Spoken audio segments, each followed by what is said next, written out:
Bonjour, aujourd'hui je reviens en Alsace pour vous présenter un Pinot Gris en millésime 2013. Le grand cru s'appelle Sudden Glance du domaine Boggel. Le domaine lui-même, je vous en ai déjà parlé à propos, je crois, d'un Gewürz et qui d'ailleurs était sur ce même grand cru. Ce grand cru a été délimité en 1983. Je vous rappelle que les premiers grands crus datent de 1975 et l'appellation Alsace de 1962. Tout ça n'est pas si vieux. Au départ, en Alsace, si vous voulez, les grands crus donc n'existaient pas et les Alsaciens, pour se faire connaître, ont proposé, disons, des entrées de gamme qui ont permis aux gens de découvrir un peu la région. Donc l'entrée de gamme classique en Alsace, c'est toujours le cas aujourd'hui, c'est le Sylvaner, qui n'est pas un cépage noble. Les cépages nobles, eh bien, c'est Gewürz, Riesling, Muscat et Pinot Gris. Et donc dans ces prix d'appel, donc il y a le Sylvaner et le Pinot blanc, qu'il ne faut pas confondre avec le Pinot Gris. Le Pinot Gris, jusqu'au début des années 2000, s'appelait Tokay, ou Tokay, comme vous voulez. Et on a été en bisbille avec la Hongrie pour des raisons historiques assez compliquées. De toute manière, les biologistes ont pu déceler maintenant, parce que le patrimoine génétique, on sait comment l'analyser, il n'y a aucun rapport entre le Tokay de Hongrie et le Tokay alsacien. Donc, on est passé à la formule tout simplement Pinot Gris, qui semble bien d'ailleurs être originaire de Bourgogne suite à des mutations. Le Pinot noir de Bourgogne a tendance à muter, et d'ailleurs je vous avais raconté que Henri Gouge, à Nuit-Saint-Georges, avait donc observé une mutation spontanée de Pinot noir, et donc il a fait fructifier ce Pinot blanc, qui n'est pas celui d'Alsace, pour faire des Nuits Saint-Georges blancs qui sont d'ailleurs à ses côtés aujourd'hui. Bref, donc Pinot Gris aujourd'hui en Alsace, eh bien c'est donc l'ancien Tokay. Se donne un cépage qui est quand même moins connu que les autres et c'est peut-être dommage. D'autant plus que sur ce grand cru, Sonnenglas, qui veut dire éclat de soleil, les conditions sont réunies et ce grand cru, qui dans sa totalité représente plus de 30 hectares, est complanté pratiquement de moitié en Pinot Gris, ce qui bien sûr indique que le terroir lui est très favorable.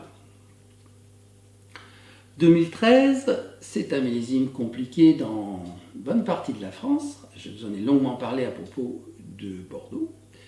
Mais en blanc sec, il y a eu de belles réussites, et d'ailleurs aussi en blanc liquoreux dans le Sauternais. Or, pour s'en tenir au blanc sec, les Chablis ont fait des très belles choses. Et puis en Alsace également. Parce que les cépages blancs ne réagissent pas comme les cépages rouges à climat égal. On peut faire de très beaux blancs secs avec des années qui donnent des rouges médiocres. Nous allons donc goûter ce grand cru. Et puis après, je vous parlerai des nouvelles, de la nouvelle démarche commerciale des Alsaciens. C'est pas une expression qui n'est pas méprisante. Ce sont les vins d'orange et les vins de complantation. Et vous allez voir que tout ceci, c'est un peu aussi faire du neuf avec de l'ancien, comme bien souvent dans le domaine du vin. Goûtons donc ce grand cru.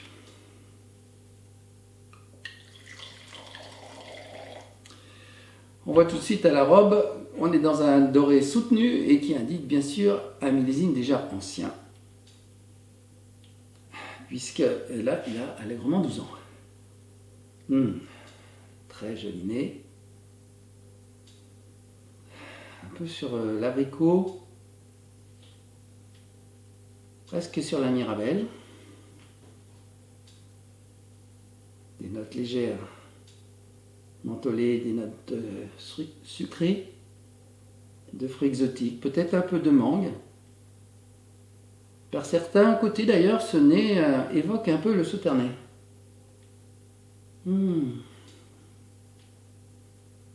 Des notes très légèrement piquantes, un peu, qui font penser un peu au fenouil ou à l'anis. Joli nez.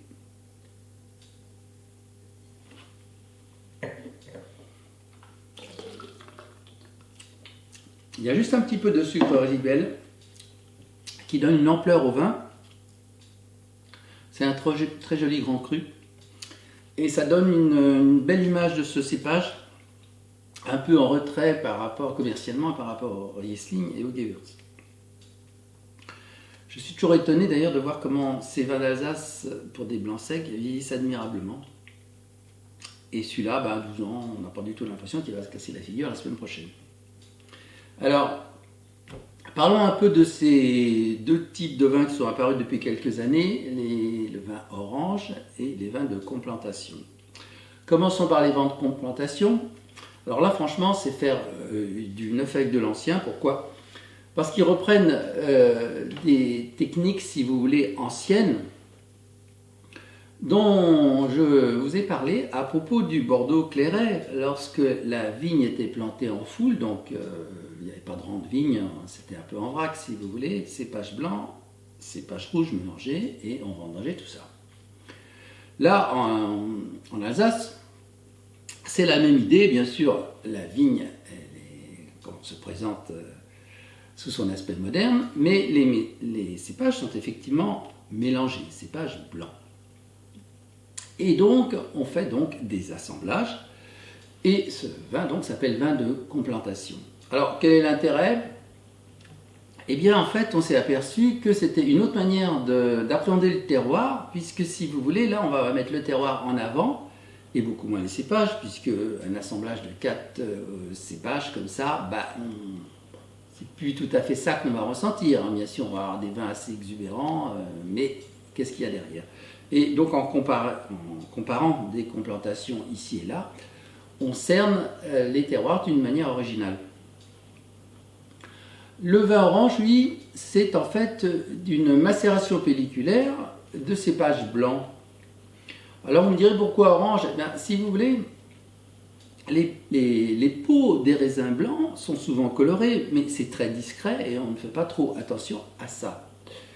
Par exemple, il y a un exemple à Bordeaux, c'est le Sauvignon gris, où les peaux, en fait, sont légèrement rosées. On va appeler gris, mais ce n'est pas tellement pertinent, c'est un gris rosé.